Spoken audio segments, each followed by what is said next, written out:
Ignition running. Liftoff. We have a liftoff. Hello and welcome. It is Eric Erickson here, News 95.5 AM 750 WSB. There's a huge, big, giant, huge scandalous story involving Speaker David Ralston out. Before we get to that, though, we need to deal with the budget resolution that is currently being voted on. Even as I'm talking right now, the United States Senate is voting on this resolution. I had Congressman Roy from Texas on the other day warning that the actual text would be worse than presented. It appears he was right. It doesn't appear he was right. It looked like a fair deal as presented last week, and the actual text revealed this morning before the House began voting on it. It's a disaster, folks. So let me give you one of the tidbits of information I've gotten from people in the U.S. House of Representatives. One of the pieces in this actual budget deal says that essentially local authorities will have veto power over the approved areas where a wall can be built. So a local government, a county, where the wall is to be built, can deny the federal government the right to build the wall there. Now, here's the kicker. They also listed in this legislation where those parts of the wall can actually be built.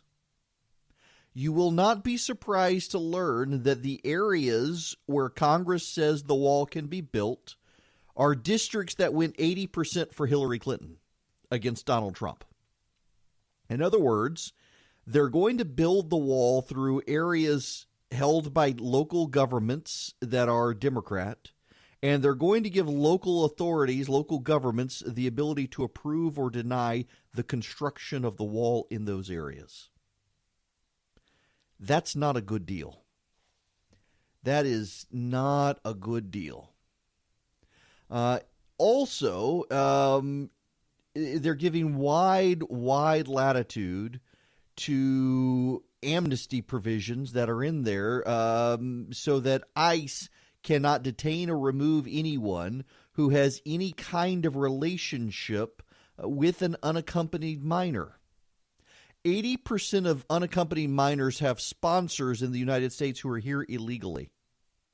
30 to 40% of MS-13 arrests have been unaccompanied minors.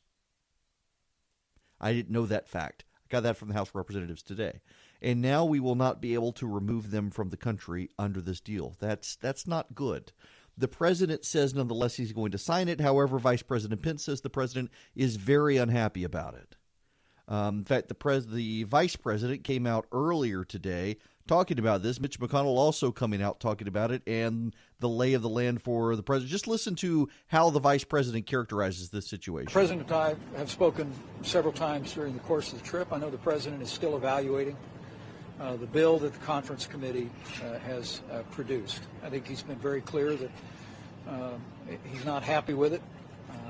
Seeing less than $1.4 billion in border wall funding, I know, was a disappointment to the president. But as he's considering the bill, there's $23 billion in border security funding, including many of the priorities that we requested to address what is a real crisis on our southern border. And I know the president is considering that as well as other authority he has.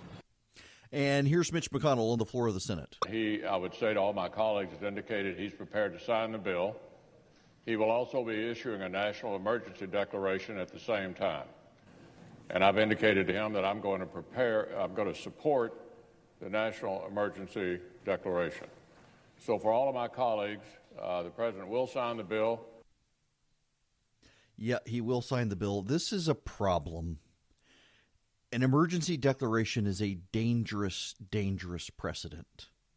And the reason it's a dangerous precedent is because if the president uses this, declares it's a national security issue, and uses an emergency declaration to try to secure the border, well, the Joint Chiefs of Staff have issued a report on climate change under the Obama administration that has not been walked back by the Trump administration. And the Joint Chiefs of Staff have declared climate change a national security issue.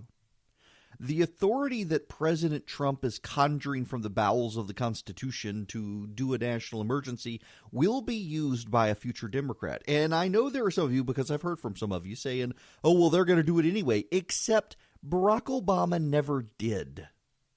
Even with DACA and DAPA, President Obama relied on precedent from the Bush administration. He never just conjured stuff up from the bowels of the Constitution like President Trump is doing in an emergency declaration. It's not a good precedent for the president to set. It will be used by future presidents in the same way Donald Trump has been using precedents set by Barack Obama to do things conservatives like. Now, here's the other thing. This will be stopped by a federal judge. I have no doubt a federal judge somewhere in this country, probably San Francisco, will issue an injunction.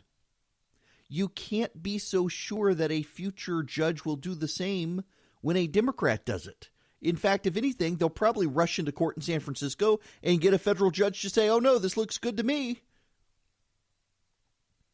Conservatives can never game the system in the way that Democrats game the system. So you got to be careful when you do this stuff, folks. I realize there are things you want to do. I realize a lot of you got to build the wall. You want to build the wall. You want the president to build the wall. This isn't the way to go about doing it.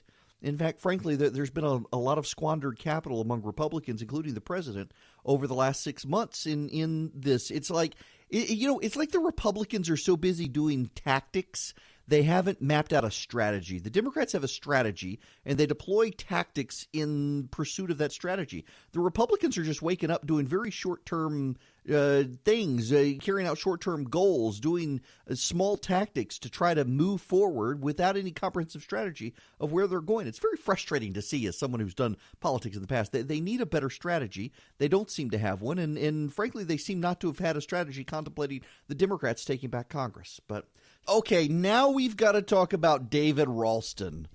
This is a horrific story.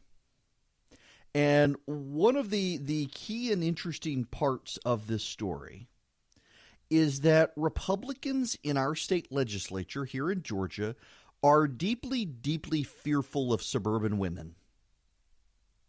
They are scared to death that they will lose control of the General Assembly in 2020 because of suburban women.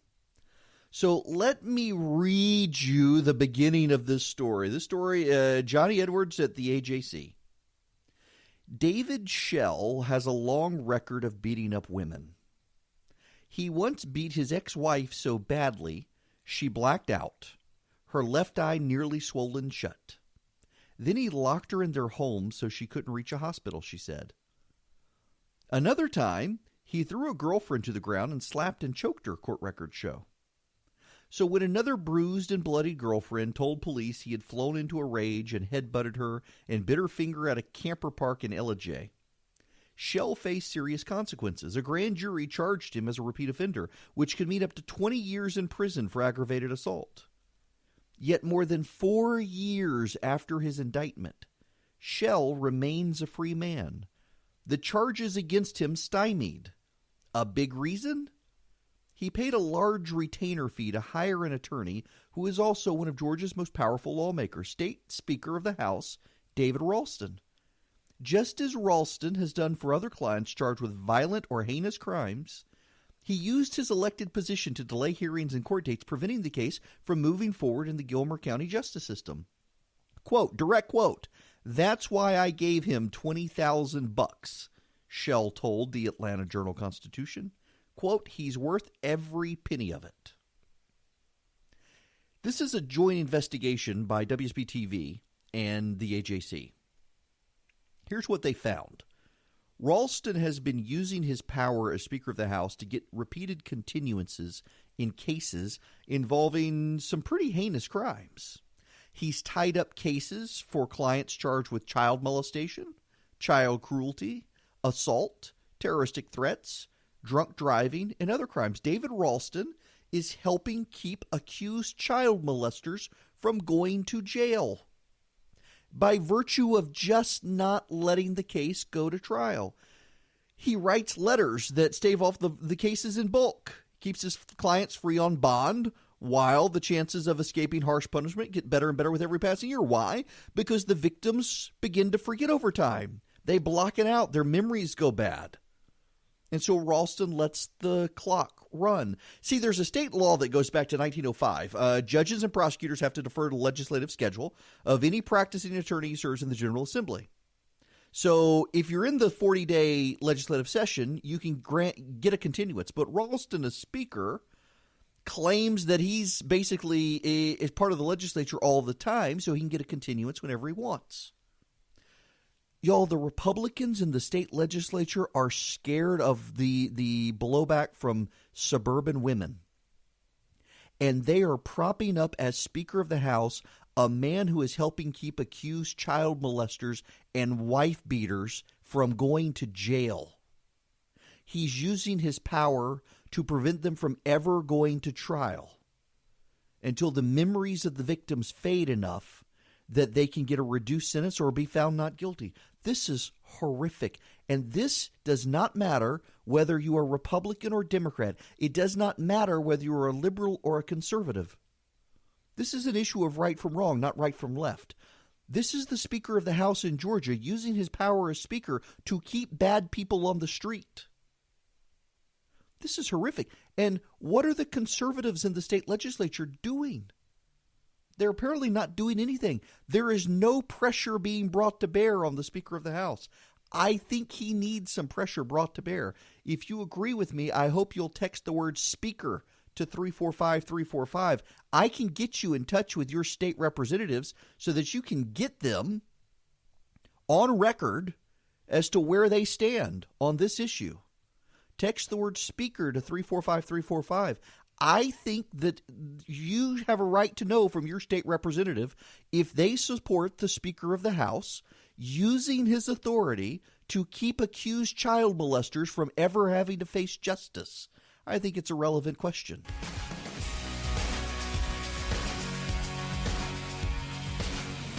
Y'all, I continue to be struck by this story about David Ralston and the lack of reaction to it.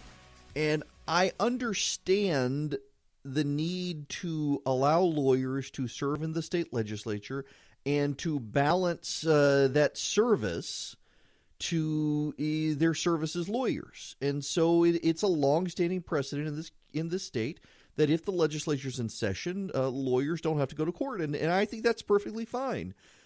But you have people in this story about David Ralston admitting that they hire him for this. They hire him to keep this out of jail.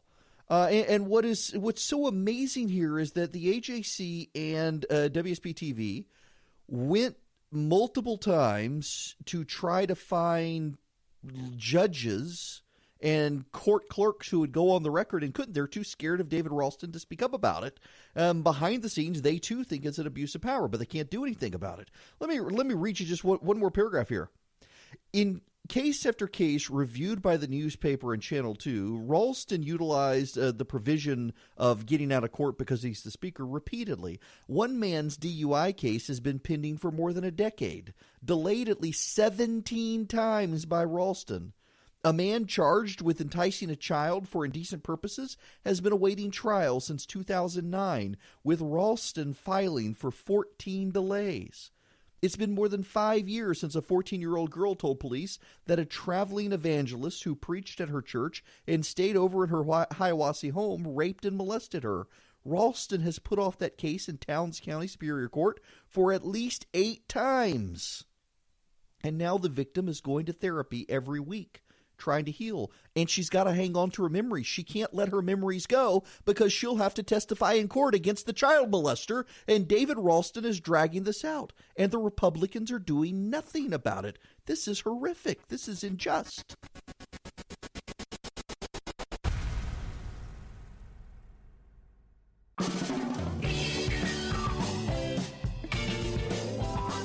Welcome back to Atlanta's Evening News on WSB. It's like K-Love, but actual real good talk. Let us go back to the phones, shall we? I want to go to Zachary in Madison. You're going to be up first tonight. Welcome. Hi, Eric. Hi there.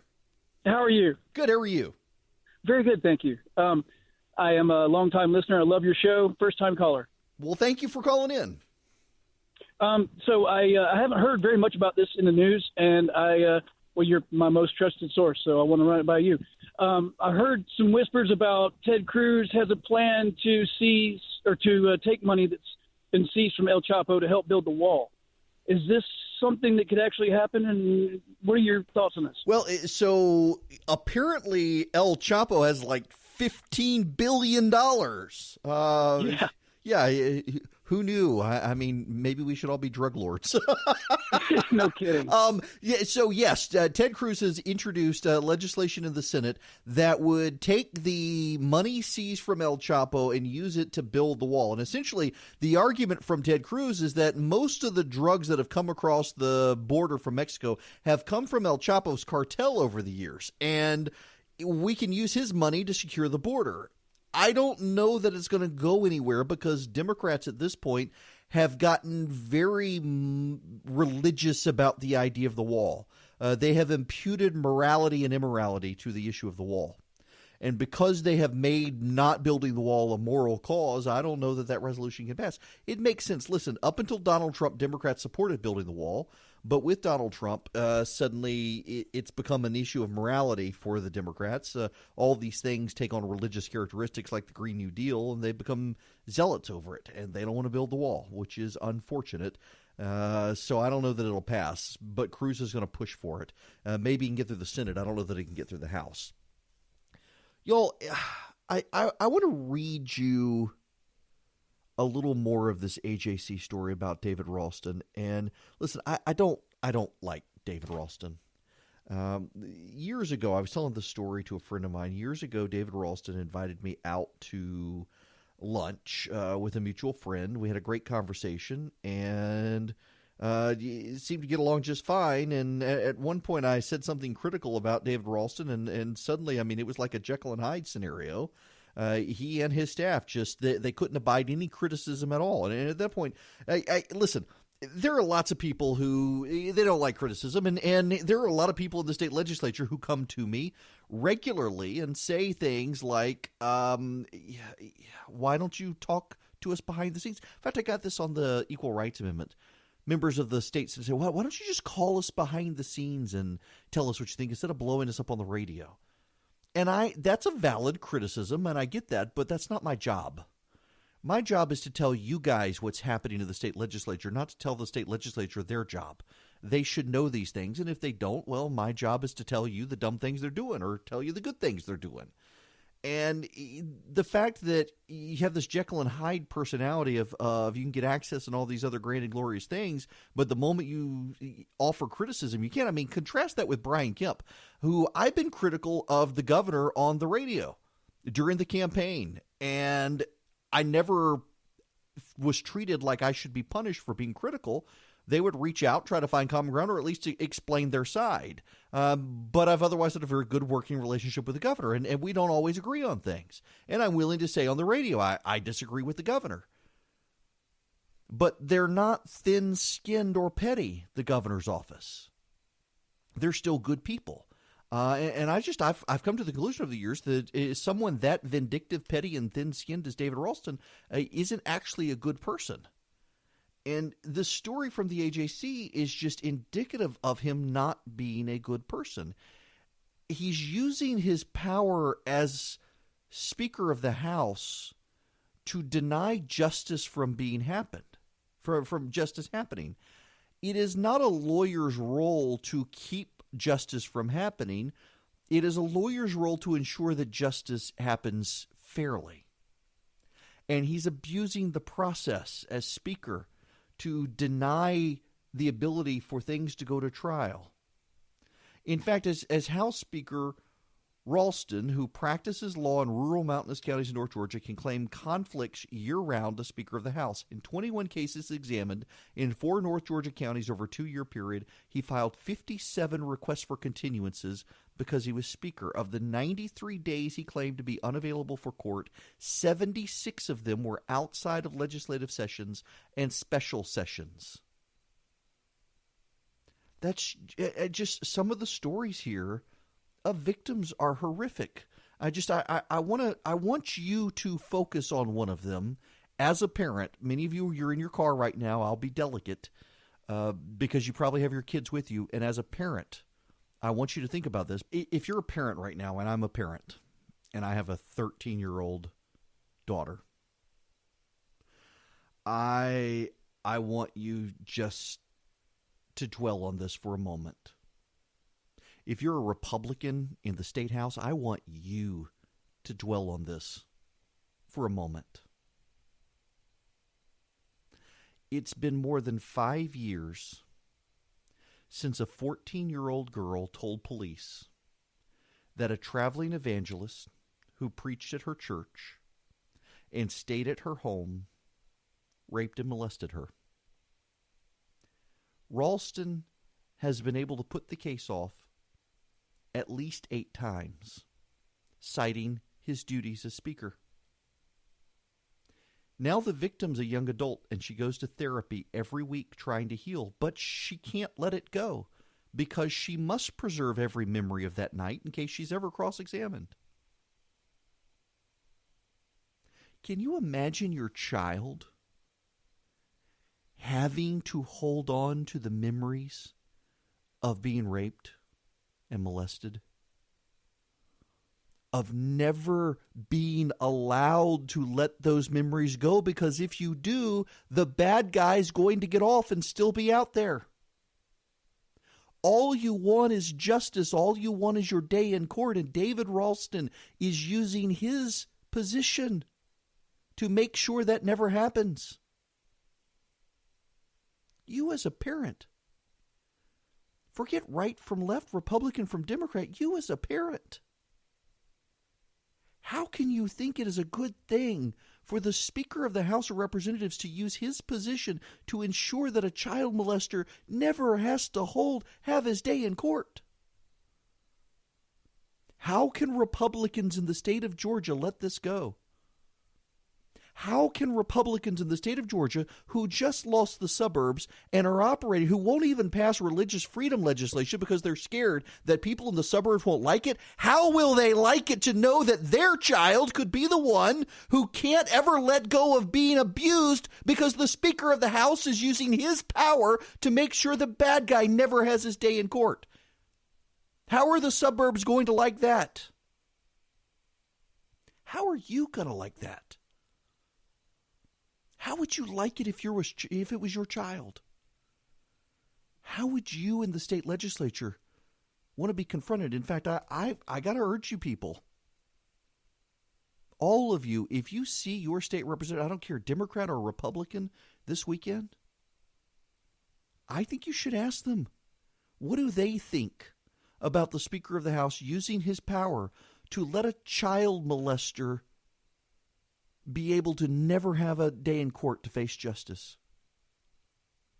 What do they think about the Speaker of the House using his power to ensure that a child victim who is raped is never allowed to find closure because he's using his power to keep the bad guy from facing justice?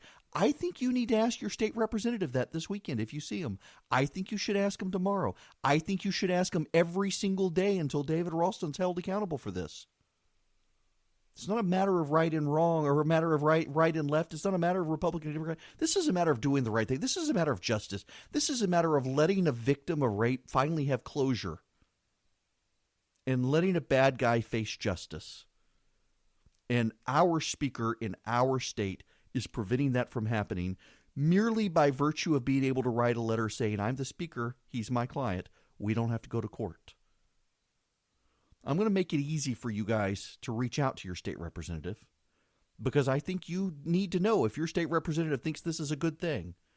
They should be forced, all of them, the good ones, the bad ones, the ones who really think he should go but are too scared to say it publicly, they should all have to go on record over whether or not they think this is the right thing. No one wants to hold David Ralston accountable for this. No one in the state legislature is buzzing about this today. No one is out there calling for him to resign. Text the word Speaker to 345-345. Text the word Speaker to 345-345. And let's see if we can find some accountability for what's happening.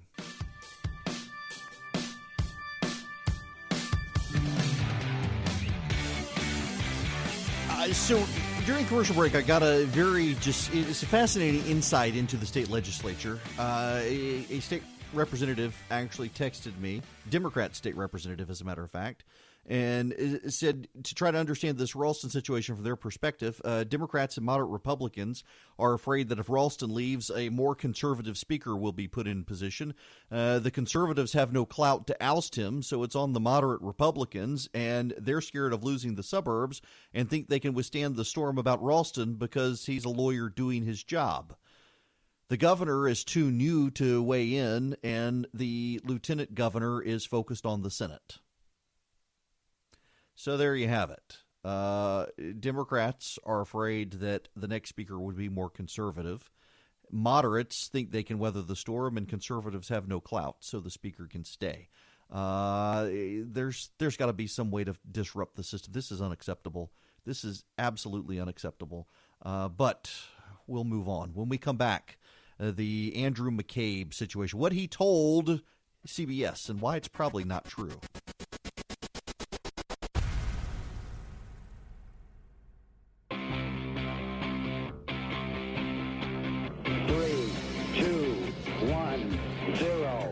Engine running.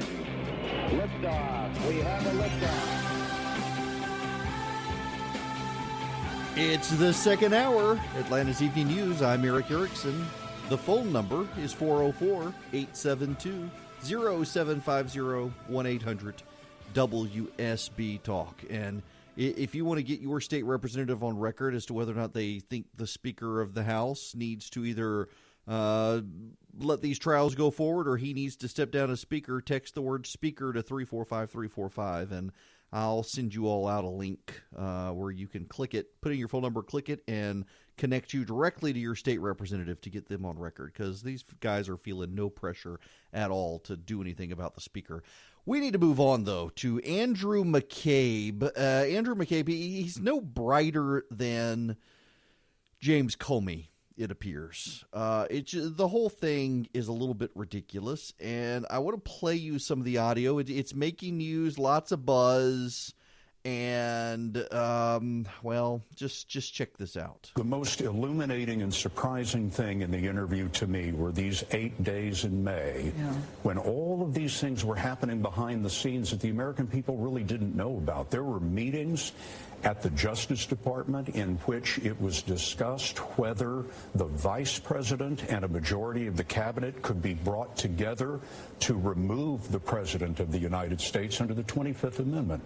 These were the 8 days from Comey's firing to the point that Robert Mueller was appointed special counsel.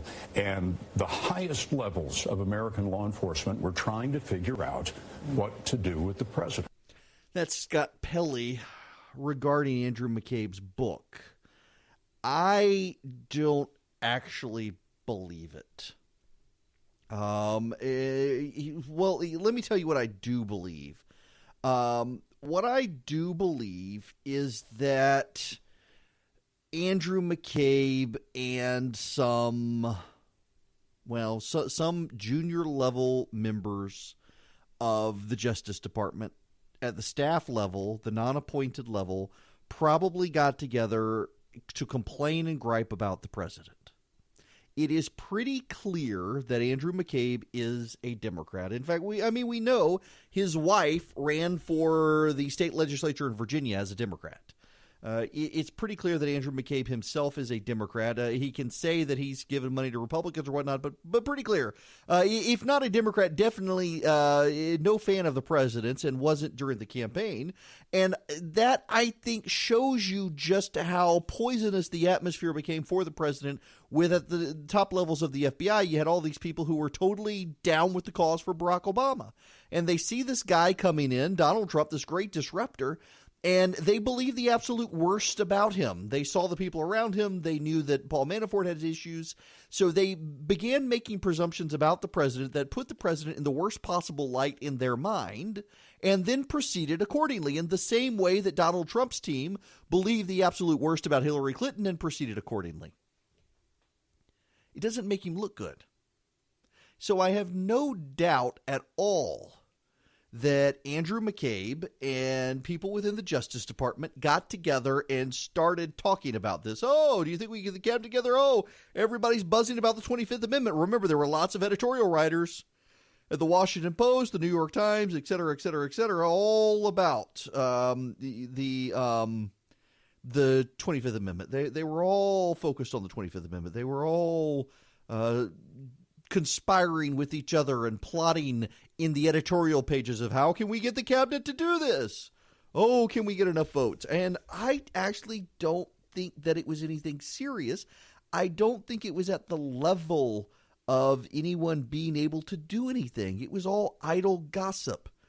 And what Andrew McCabe is doing here to sell books and otherwise is to try to make idle gossip sound much more like it was a bigger issue. I don't believe that there was anything real there. I don't believe there was anything that could have happened. I mean, I can tell you from talking to members of some of the president's cabinet are actually really good friends of mine. Let's not forget, Nikki Haley, I've been a friend of Nikki Haley since 2009. I've been a friend of Rick Perry since before that. I've known the vice president for a decade. I mean, heck, the whole reason the president got my cell phone number was because the vice president gave it to him because he's got it. And I've known these people. And I know some of the other cabinet members as well. I've gotten to know them over time. We've been at events together. And I can tell you to a person of all the ones that I've talked to in the cabinet, none of them have ever said that the 25th Amendment conversations were real. In fact, to a person, every single one of them have said it's not true. In fact, when Rick Perry, the Secretary of Energy, was at the Resurgent gathering in Austin, Texas this past August, the subject came up on stage and he said it's not actually like what you read in the media. The president is not this guy going off the reservation all the time, yelling and blowing up every day. It's the working White House does not actually function like that. There is no grand cabal of cabinet officers. In fact, Nikki Haley in her op-ed in the New York Times about the anonymous op-ed, or hers was in the Washington Post, said that none of this has happened. None of these things have happened. Well, what I think is going on here is Andrew McCabe is trying to sell books. And the way he's gone about selling the books is he's trying to elevate stories into really big things. He's trying to make mountains out of molehills. So, yeah, he and some junior staffers, they were sitting around, they were complaining about the president, and one of them said, hey, what about the 25th Amendment? Did you read the op-ed in the New York Times? Go, oh, yeah, I read the op-ed in the New York Times. Who do you think we could get on the cabinet? Could we get Perry? Could we get Pence? Could we get Pompeo? Or at the time, what's his name? Could we get Wilbur Ross? Could we get any of these guys? And they did the whip count in their heads. Nah, can't do it. And in the book, it suddenly becomes Justice Department officials met to decide could they get the cabinet together. He's trying to sell books. Andrew McCabe's got nothing. Remember when Andrew McCabe was fired, he lost his pension. He didn't get his full retirement. So he's bitter because he got ousted right before his retirement, should have fully vested. He's got to sell books. He's got to sell books to make money. We should not stand in Andrew McCabe's way of peddling these stories, making them into mountains from molehills, because otherwise we're all going to have to subsidize him on government welfare because he's got to be able to earn a living somehow, and his living is to, well, sell resistance fan fiction. Tell them what they want to hear, because you know these liberals, they're going to eat it up. They're going to say, oh, I knew this was true, and it's Andrew McCabe. It's got to be true. Nah, it's not, but it's going to sell him some books and make him some money.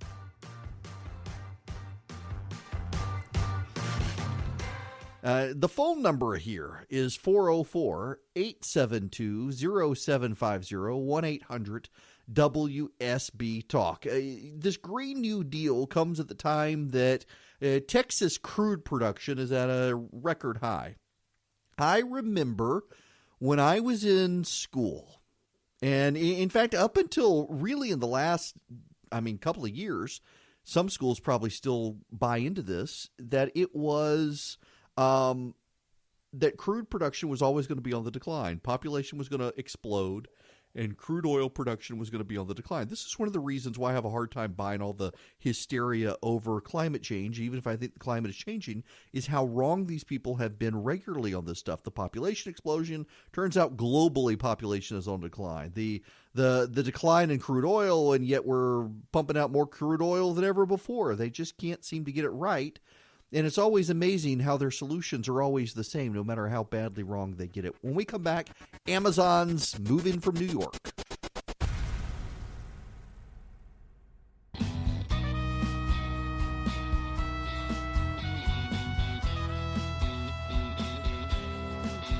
This Amazon story, man, I hope that the Republicans in Georgia don't try to lure them back. Amazon says they're not going to go anywhere else. Welcome back. It's Eric Erickson. The phone number is 404-872-0750, 1-800-WSB Talk. Amazon was going to divide up their headquarters in Northern Virginia, in Crystal City, Virginia, and in Long Island in New York. In a part of Queens, actually, outside part of New York City. And real estate was starting to go through the roof. What's so crazy here is the way New York convinced Amazon to go to New York was with billions of dollars in subsidies to lure Amazon. Essentially, Amazon turned it into a reality contest, and states around the country prostituted themselves, including Georgia, to Amazon. And Amazon went with the states that prostituted themselves the most. New York was that state. But Amazon decided they had to have headquarters in Northern Virginia as well. Jeff Bezos owns the Washington Post. He's got a multi-million-dollar compound there. He's got to have a presence in D.C. because he can't just own everything else in America. He's also got to own Congress. So it was a no-brainer they were going to put part of their headquarters there. They also put some of their distribution facilities in Nashville, Tennessee, but the bulk of their headquarters would be in New York City. And white New Yorkers, and I must say white New Yorkers, got really bent out of shape about it. They didn't like the subsidies. They didn't like the cost to the state. They didn't like all the infrastructure stuff that would happen. They didn't like the impact on the environment. They didn't like all these things. Meanwhile, something like 70% of Hispanic and black voters in New York loved the deal, but it was rich white people who were most outraged by it, and Amazon said, forget it. We're not going to do this then. So Amazon will go to Virginia and Nashville in part, but largely they will stay in Seattle now. Twice in the last couple of weeks, people have tried to take on Jeff Bezos, and he's having none of it. A buddy of mine refers to him as Lord Bezos, and Lord Bezos is not going to stand for anybody disrespecting Amazon. The part I have a problem with are the states prostituting themselves to Amazon. I don't have a problem with Amazon engaging in this competition to see basically it's Bachelor, but the corporation involved, and passing out roses to contestants and making a proposal at the end. I don't have a problem with that. It's Amazon's right to do that. It's just that I don't think the states should have participated. You know, it's one thing to say that you're okay with prostitution. It's another thing to say don't prostitute yourself. Now, I'm not actually in favor of either. But in something like this, where the states want to make a bid, I'm totally okay with Amazon wanting to do it. I just don't think states should participate. And I certainly hope that Georgia doesn't circle back around and to try again to lure Amazon. That in and of itself, it was outrageous the first time. The amount of money in their calculation, and the calculation in New York State, to be fair, was that they could pay all this money to Amazon to come in, and property values would go up around them. So residential real estate values would go up. So property taxes would go up. They would have more people there. So sales tax revenue would go up. They would be attracting jobs. You got to remember that New York State has a problem. That problem is called Florida. A lot of New Yorkers are fleeing New York for Florida because of the income tax reform. Their taxes are going to go up in New York because their state taxes. I'm running out of breath here trying to make these sentences string together. The state taxes in New York are so high, and under the old federal income tax code, you could write off your state taxes, and now you're capped. And so people in New York are realizing they're going to get walloped in the federal tax code, so they're moving to Florida. what's his name? Andrew Cuomo, the dim-witted governor of New York, he's all upset about this and demanding that Florida impose an income tax or do something to make it better for New York. And unfortunately for New Yorkers, they're finally going to realize just how much they pay in taxes to the state of New York, and maybe there'll be a tax revolt in New York. That's what he's scared of. These big corporate deals.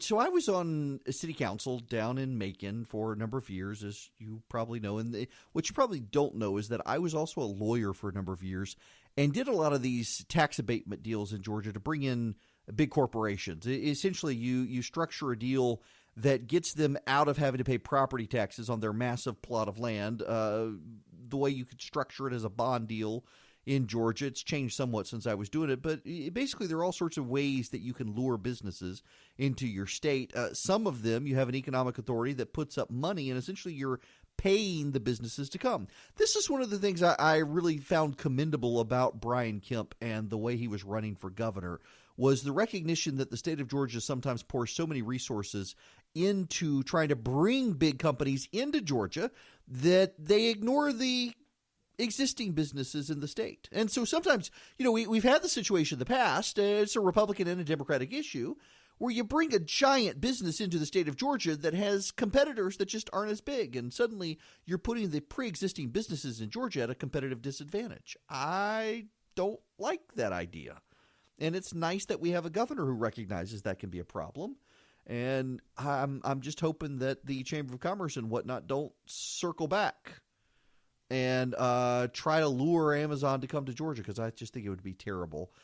Peggy Noonan had a very good point earlier, the Wall Street Journal columnist, that the most comfortable position for politicians in the world right now is to oppose something you think has no shot of passing, or to support something you think has no shot of passing. And then when it does pass, you're like, oh, well, these things have a shot of passing and I'm opposed. I think it would be terrible for Georgia to spend as many resources as we have to lure Amazon to the state and have them come. I think it would it's not a good thing. If they want to come because of Georgia's business climate. Don't custom package events and business plans for these big businesses to come, because otherwise you're rigging things against your pre-existing businesses.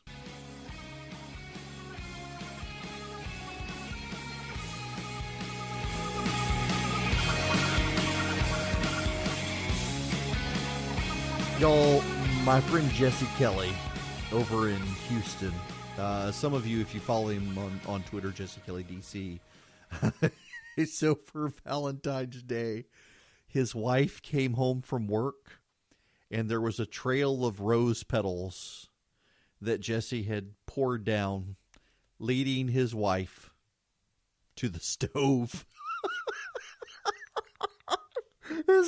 This is so typically something he would do. Yes, she came home. She would have put a video on Instagram, or on Twitter rather, that the the trail of rose petals leads to the stove. Wow. Oh my goodness gracious. Also, I got to tell you guys this.